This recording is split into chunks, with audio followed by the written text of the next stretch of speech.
بسم اللہ الرحمن الرحیم۔ اب پچھلے آیتوں میں ہم نے یہ دیکھا ہے کہ اللہ ان لوگوں کو خبردار کر رہے ہیں جو فاسق ہیں، جو اپنے آپ کو کہتے ہیں کہ وہ مسلمان ہیں لیکن ان میں تقوی نہیں ہے، وہ گھبراتے ہیں، وہ ڈرتے ہیں اللہ کے سامنے کھڑے ہونے سے، لیکن اس کے باوجود غلط کام کرتے ہیں۔ اب یہاں پر ان آیتوں میں اللہ سب سے پہلے ان سب لوگوں کو یاد کروا رہے ہیں کہ وہ موت سے بھاگ نہیں سکتے۔ اگر وہ بار بار اللہ کے حکم کے خلاف جانا چاہتے ہیں، وہ جھوٹ کی زندگی جینا چاہتے ہیں، تو وہ ضرور جی سکتے ہیں، لیکن وہ موت سے بھاگ نہیں سکتے جو قیامت کا دن ہے اور جو اس سے پہلے برزخ کا پیریڈ ہوگا جب ہم اپنے قبروں میں ہوں گے، اس چیز سے یہ لوگ بھاگ نہیں سکتے۔ اب یہ سمجھانے کے لیے اللہ ایک مثال دیتے ہیں کہ اللہ وہ خدا ہے جو ان تمام لوگوں کی روحیں رات کے وقت لے لیتا ہے، اور اللہ کے پاس ایک واضح کلیئر ریکارڈ ہے کہ دن میں انہوں نے کیا کیا کیا، کیا کیا بولا۔ یعنی ہم میں سے جب ہر انسان رات کو سو جاتا ہے تو ہماری روحیں ہمارے جسم سے نکل کے اوپر اللہ کے پاس جاتی ہیں، اور پھر اس کے بعد جس کی زندگی مزید اللہ نے مقرر کی ہوئی ہے اس کی روح دوبارہ نیچے آتی ہے، اور جس کا وقت ختم ہو جاتا ہے ان کی روحیں پھر اللہ قبض کر لیتا ہے، ان کی روحیں پھر نیچے نہیں آتی، یعنی وہ اپنی نیند میں ہی فوت ہو جاتے ہیں۔ اب یہ تمام باتیں اللہ ہمیں کیوں بتا رہے ہیں؟ یعنی وہ لوگ جو فاسق ہیں اور وہ لوگ جو کافر ہیں، اللہ ان کو یہ سمجھا رہے ہیں کہ جہاں پر وہ اللہ کی آیتوں کا مذاق اڑاتے ہیں، اللہ کی باتوں کو سیریس نہیں لیتے، اور ان کو ایک یقین ہے کہ وہ بہت طاقتور ہے، کہ تمام چیزیں ان کے کنٹرول میں ہیں، ان کو اللہ یہ سمجھا رہے ہیں کہ جہاں پر وہ اپنے آپ کو اتنا پاورفل سمجھتے ہیں، اس حد تک کہ وہ اللہ کو چیلنج کر رہے ہیں، کیا وہ یہ نہیں جانتے کہ ان کی اپنی زندگی بھی ان کے کنٹرول میں نہیں ہے؟ جب وہ رات کو سوتے ہیں، کیا وہ اپنے روحوں کو اوپر جانے سے روک سکتے ہیں؟ اگر موت کا وقت آ گیا ہے تو کیا وہ اپنی موت کو ڈیلے کر سکتے ہیں؟ زبردستی اپنی روح کو واپس نیچے لا سکتے ہیں؟ کیا وہ یہ نہیں دیکھتے کہ جب لوگ فوت ہوتے ہیں تو اس وقت کوئی بت، کوئی انسان، طاقت، دولت، کوئی بھی چیز اس انسان کی موت کا وقت کو مزید ڈیلے نہیں کر سکتا، اس انسان کو نہیں بچا سکتا، اس کی روح کو اوپر جانے سے نہیں روک سکتا؟ تو جب انسان حقیقت میں اتنا ہی کمزور ہے کہ اس کی اپنی زندگی بھی اس کے بس میں نہیں، تو پھر وہ کیوں سمجھتا ہے کہ وہ بہت اسٹرانگ ہے، بہت طاقتور ہے؟ وہ کیوں اللہ کی آیتوں کو چیلنج کرتا ہے؟ اس کو کیوں لگتا ہے کہ اگر قیامت کا دن آ بھی جاتا ہے تو میں لازماً جنت میں جاؤں گا، میں اس وقت اللہ کے ساتھ بحث کر کے جیت سکتا ہوں؟ اس کو یہ بات کیوں نہیں سمجھ آتی کہ حقیقت میں وہ اتنا کمزور ہے کہ وہ اپنی موت کو بھی چند سیکنڈز کے لیے آگے یا پیچھے نہیں کر سکتا؟ اسی لیے اس کے بعد آیت 62 میں اللہ بتاتے ہیں کہ قیامت کے دن یہ تمام لوگ اپنے اصل خدا کے پاس واپس جائیں گے۔ یعنی ہم دنیا میں بہت سے بتوں کو پوجا کرتے ہیں، ہم بہت سے لوگ اور بہت سی چیزوں کے پیچھے بھاگتے ہیں، اس حد تک کہ ہم ان کی عبادت کرنا شروع ہو جاتے ہیں، ہم obsessed ہو جاتے ہیں، ان لوگوں کی ویلیڈیشن حاصل کرنے کی کوشش کرتے ہیں، ان کو راضی کرنے کی کوشش کرتے ہیں، اور پھر پیپل پلیزر جب ہم بن جاتے ہیں تو اصل میں ہم نے ان تمام لوگوں کو اور سوسائٹی کو اس وقت اپنا بت بنا لیا ہوتا ہے، اپنا خدا بنا لیا ہوتا ہے۔ اسی لیے اللہ ہمیں یہ سمجھا رہے ہیں یہ تمام بت، یہ تمام خدا سارے نقلی ہیں۔ ایک دن ایسا آئے گا جو ہم واپس اپنی اصل خدا کے پاس جائیں گے، اور پھر وہاں پر جب حساب کتاب شروع ہوگا تو ہمیں احساس ہوگا کہ ہمارے تمام نقلی بت، نقلی خدا، کوئی بھی اس وقت ہمارے ساتھ نہیں کھڑا۔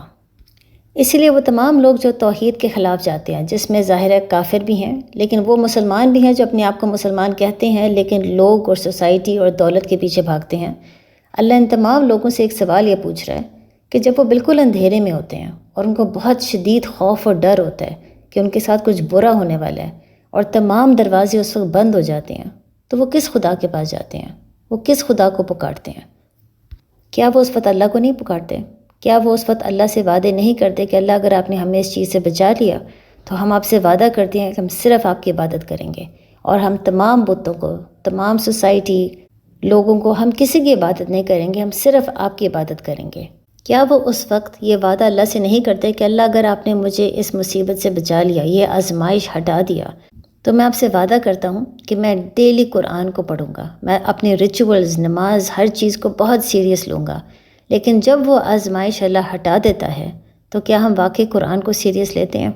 کیا ہم اپنے وعدے کے مطابق تمام بتوں کی پوجا چھوڑ دیتے ہیں اور صرف توحید پر ہی رہتے ہیں، یا واپس اسی چیز پہ دوبارہ چلے جاتے ہیں؟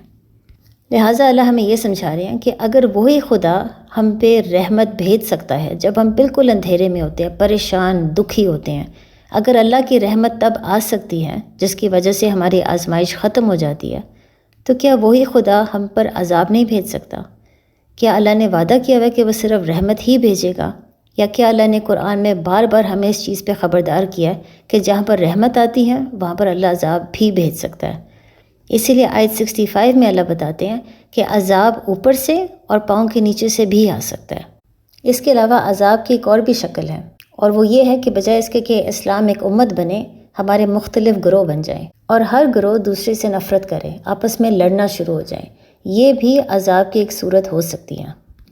اب جب اللہ اس عذاب کے بارے میں ذکر کرتے ہیں جو اوپر سے آسمان سے آ سکتا ہے، اس میں کیا کیا شامل ہے؟ اس میں ظاہر ہے ڈراؤٹ اور فیمائن بھی شامل ہے، یعنی جب لمبے عرصے کے لیے بارش نہیں ہوتی۔ ظاہر ہے جب بارش نہیں ہوگی تو رزق میں کمی آئے گی۔ ساتھ ساتھ اس میں طوفان اور تیز ہوا بھی شامل ہے جس میں بہت سی چیزیں برباد ہو جاتی ہیں۔ لیکن اوپر سے عذاب آنے کا یہ بھی مطلب ہو سکتا ہے کہ آپ کے رزق میں تنگی ہو جائے، کیونکہ ہم جانتے ہیں جب اللہ ہمیں رزق دیتا ہے تو رزق اوپر سے آتا ہے، یعنی فرشتوں کے ذریعے ہمیں رزق ملتا ہے۔ اللہ فرشتوں کو انسٹرکشنز دیتے ہیں جو وہ پھر زمین پہ آ کے اس انسٹرکشنز کو پورا کرتے ہیں۔ لہٰذا رزق میں یا برکت میں کمی آنا یہ بھی ایک عذاب کی شکل ہو سکتی ہے۔ لہٰذا اگر اللہ فیصلہ کر لیں کہ اوپر سے عذاب اللہ نے بھیجنا ہے تو کیا ہم اس عذاب کو روک سکتے ہیں؟ بارش، آندھی، طوفان، ہمیں تمام چیزوں کو کنٹرول کر سکتے ہیں، اپنے ہی رزق کو اور اس میں برکت لانا ہمارے بس کی بات ہے؟ اسی طرح اللہ ہمیں یہ بھی بتاتے ہیں کہ عذاب ہمارے پاؤں کے نیچے سے بھی آ سکتا ہے۔ اب اس سے کیا مراد ہے؟ ظاہر ہے اس میں زلزلے بھی شامل ہوتے ہیں۔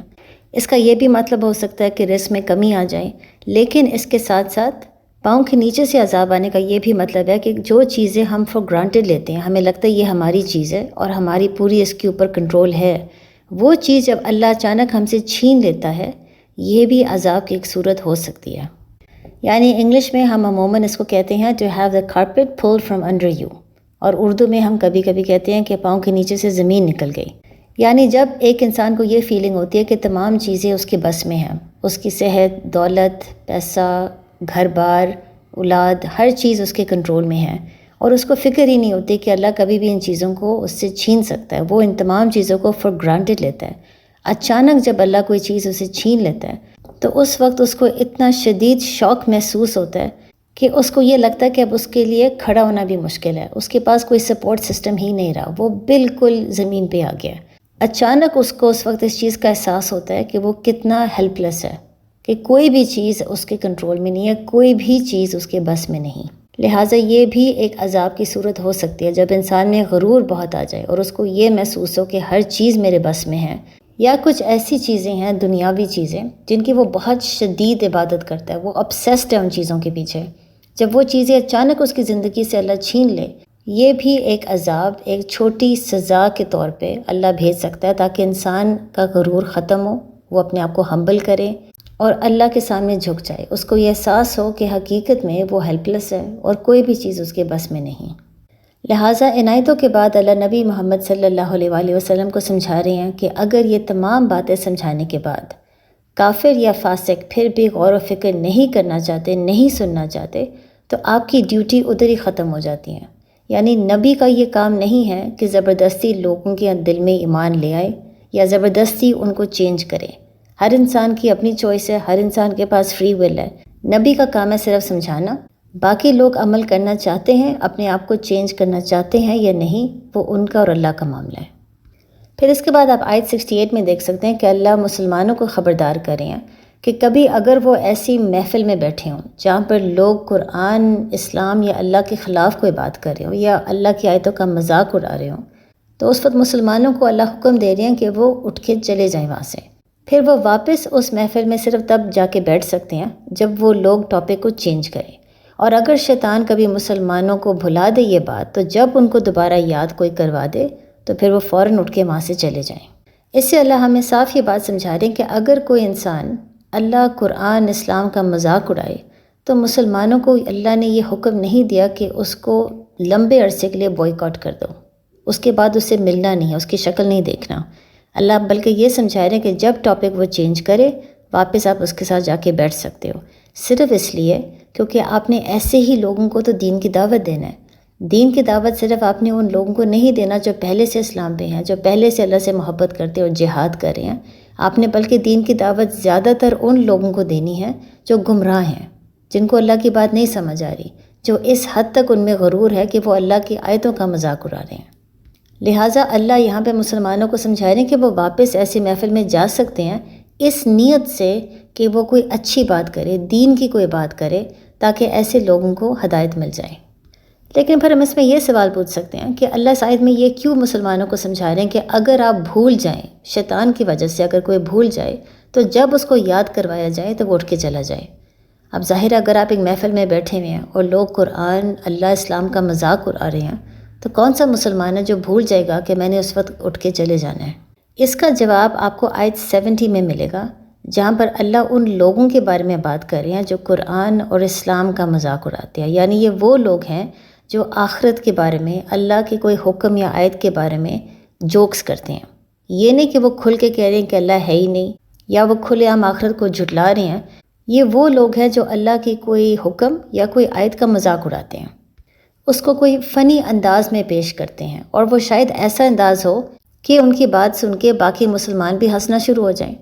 اور اس ہنسی میں وہ بھول جائیں کہ یہ ایکچولی اللہ کی آیتوں کا مذاق اڑایا جا رہا ہے۔ وہ اس وقت اس محفل کو اتنا انجوائے کرنا شروع ہو جاتے ہیں اور اتنا ہنستے ہیں باقیوں کے ساتھ کہ ان کو یہ محسوس نہیں ہوتا کہ واقعی یہ ایک بہت سیریس بات ہو رہی ہے، یہاں پر ایکچولی اللہ کی آیتوں کا مذاق اڑایا جا رہا ہے۔ اسی لیے پھر اللہ سمجھاتے ہیں کہ اگر پھر کوئی انسان آپ کے پاس آ کے آپ کو یاد کروائے کہ ہمیں ان باتوں پہ نہیں ہنسنا چاہیے، اللہ نے اس کو منع فرمایا ہے، یہ اگر آپ سوچیں تو ہم اللہ کی آیتوں کا مذاق اڑا رہے ہیں، تو اس وقت اس انسان کی بات کو سمجھ لیں، توبہ کریں اور فوراً اٹھ کے وہاں سے چلے جائیں۔ یہی اس آیت کا مطلب ہے۔ اس وقت بحث نہ کریں، اپنے آپ کو جسٹیفائی نہ کریں۔ وہ انسان جو آپ کو خبردار کرے اور آپ کو یہ سمجھا رہا ہے کہ یہاں پہ نہ بیٹھیں، ان باتوں پہ نہ ہنسیں، یہ ایکچولی اللہ کی آیتوں کا ہم مذاق اڑا رہے ہیں، اس کو ایکسٹریمسٹ نہ کہیں۔ اس کو یہ نہ کہیں کہ وہ بہت ہی سیریس یا بہت ہی ریجڈ ہو رہا ہے، یا اسلام کو اس نے بہت مشکل بنا دیا ہے۔ اس کی بات کو سمجھیں، فوراً وہاں سے اٹھ کے چلے جائیں، اور پھر واپس صرف تبھی آئیں جب لوگ اللہ کی آیتوں کا مذاق اڑانا چھوڑ دیں۔ اور یہ بلکہ مزید اللہ آیت 69 میں دوبارہ ہمیں یہ بات سمجھاتے ہیں کہ مسلمانوں کا کام ہی یہی ہے کہ وہ لوگوں کو خبردار کرے، صرف کافروں کو نہیں بلکہ مسلمانوں کو بھی۔ اگر وہ خبردار کرتے ہیں اور سامنے والا بندہ ان کی بات کو نظر انداز کرتا ہے تو ان سے اس کا سوال نہیں پوچھا جائے گا، لیکن اگر وہ خبردار ہی نہیں کرتے اس کا سوال پوچھا جائے گا۔ اسی لیے پھر ایسی محفل کو پرماننٹلی بوائیکاٹ آپ کو نہیں کرنا چاہیے۔ جب وہ لوگ ٹاپک کو بدل دیں، واپس ضرور بیٹھیں، اس نیت سے کہ آپ کوئی اچھی دین کی بات کر سکیں، اس نیت سے نہیں کہ اب انہوں نے ٹاپک بدل دیا ہے لہٰذا میں واپس جا کے اب ان سے دوستی کر سکتا ہوں۔ اب آپ کی نیت یہی ہونی چاہیے کہ یہ لوگ اللہ کی آیتوں کا مذاق اڑاتے ہیں، اللہ کی آیتوں کو سیریس نہیں لیتے، دوستی آپ نے نہیں کرنا، لیکن واپس اس نیت سے جانا ہے کہ میں کوئی اچھی بات کر سکوں۔ اسی لیے اللہ آیت 70 اور 71 میں ہم سب کو سمجھا رہے ہیں کہ وہ لوگ جو اللہ کے آیتوں کا مذاق اڑاتے ہیں، یہ وہ لوگ ہیں جو دنیا میں بہت زیادہ مبتلا ہے۔ وہ دنیا سے اتنی شدت سے محبت کرتے ہیں کہ وہ اللہ کی آیتوں کو قیامت کے دن، جہنم میں چیزوں کو سیریس ہی نہیں لیتے۔ لہٰذا اللہ ہمیں یہ سمجھاتے ہیں کہ وہ لوگ جو واپس بتوں کی پوجا کرنا شروع ہو جاتی ہے، لوگوں کی، سوسائٹی کی، دنیا کی، یہ ایسے لوگ ہیں جن کو شیطان نے پاگل کر دیا ہے۔ یہ زمین پر کنفیوزڈ ہو کے پھرتے ہیں، ان کے پاس کوئی ڈائریکشن نہیں ہوتی، کبھی کسی کو خوش کر رہے ہوتے ہیں، کبھی کسی اور کو خوش کر رہے ہوتے ہیں۔ اتنے ان کے بت، اتنے ان کے ماسٹرز ہیں کہ ان کو سمجھ نہیں آتی ہم نے کس کو راضی کرنا ہے، اور پھر آخر میں وہ ایگزاسٹ ہو کے تھک جاتے ہیں، ڈپریشن میں چلے جاتے ہیں، انگزائٹی کا شکار ہو جاتے ہیں جب ان کو احساس ہوتا ہے کہ ہماری اتنے بت ہیں، اتنے ماسٹرز ہیں، اور ہم ان تمام کو خوش نہیں کر سکتے۔ پھر اللہ قرآن کی آیت میں سمجھاتے ہیں کہ پھر ایسے لوگ جب شدید ڈپریشن میں چلے جاتے ہیں تو ان کے مسلمان دوست ان کو پکار رہے ہوتے ہیں، توحید کی طرف لانے کی کوشش کر رہے ہوتے ہیں، اور یہ لوگ سمجھ بھی جاتے ہیں، ان کو احساس ہوتا ہے، ان کا دل اور عقل اس وقت گواہی دے رہا ہوتا ہے کہ ایک خدا کی عبادت کرنا بہت آسان ہے، اتنے بت، اتنے ماسٹرز کو خوش رکھنا بہت ایگزاسٹنگ بھی ہے اور ناممکن ہے، لیکن تمام چیزوں کو سمجھنے کے باوجود وہ دوبارہ شیطان کے راستے پر ہی چلتے ہیں۔ کیوں؟ کیونکہ وہ جانتے ہیں کہ توحید میں سکون ہے، لیکن وہ اتنے عرصے سے جب پیپل پلیزنگ کی آپ کو عادت ہو جائے، آپ اتنے عرصے سے سوسائٹی، دولت، کریئر، ان چیزوں کے پیچھے بھاگنا شروع ہو جاؤ کہ یہ تمام چیزیں آپ کے بت بن جائے، تو ان بتوں کو توڑنا اتنا آسان نہیں ہوتا۔ انسان ان کے پیچھے بھاگ بھاگ کے عادی ہو جاتا ہے، اور پھر اس کو خوف اور ڈر ہوتا ہے کہ اگر میں تمام چیزوں کو چھوڑ کے صرف ایک خدا کی عبادت کروں گا تو مجھے شاید نقصان پہنچے گا، لہٰذا خوف اور ڈر کی وجہ سے وہ اپنے آپ کو تبدیل نہیں کر پاتا۔ اسی لیے آیت 72 میں اللہ دوبارہ کہتے ہیں ایسے لوگوں کو کہ نماز کو قائم کریں اور دل میں تقوی کو لائیں۔ یہ وہی بات ہے جو ہم نے سے پچھلے ایپیسوڈ آیت 51 میں بات کی تھی کہ یہاں پر اللہ صرف کافروں سے نہیں بلکہ مسلمانوں سے بھی بات کر رہے ہیں جو اللہ کے سامنے کھڑے ہونے سے گھبراتے ہیں، ڈرتے ہیں، لیکن ان کے دل میں تقوی نہیں، وہ پھر بھی جان بوجھ کے حرام کی طرف جاتے ہیں، دنیا کے پیچھے جاتے ہیں، پیپل پلیزنگ کی طرف جاتے ہیں، اس حد تک کہ وہ بیسک 5 وقت کی نماز بھی نہیں پڑھتے۔ یعنی وہ کیونکہ فاسق ہو گئے ہیں، اسی لیے اللہ ان کو سمجھا رہے کہ واپس آنے کا ایک ہی راستہ ہے، تقوی اختیار کریں، اللہ کی آیتوں کا مذاق نہ اڑائیں، قرآن کو مزید پڑھیں، غور و فکر کریں جتنا آپ کر سکتے ہیں، اور نماز کو قائم کریں۔ نماز ایک ڈیلی ریمائنڈر ہے کہ ہم نے اللہ کے سامنے جھکنا ہے، کیونکہ ماسٹر خدا ایک ہی ہے، ایک ہی خدا ہے جو عبادت کے لائق ہیں۔ اور جس سوسائٹی، جن لوگوں کو ہم کھونے سے ڈرتے ہیں، وہ ویسے بھی ہمارے لیے کچھ بھی نہیں کر سکتے۔ السلام علیکم۔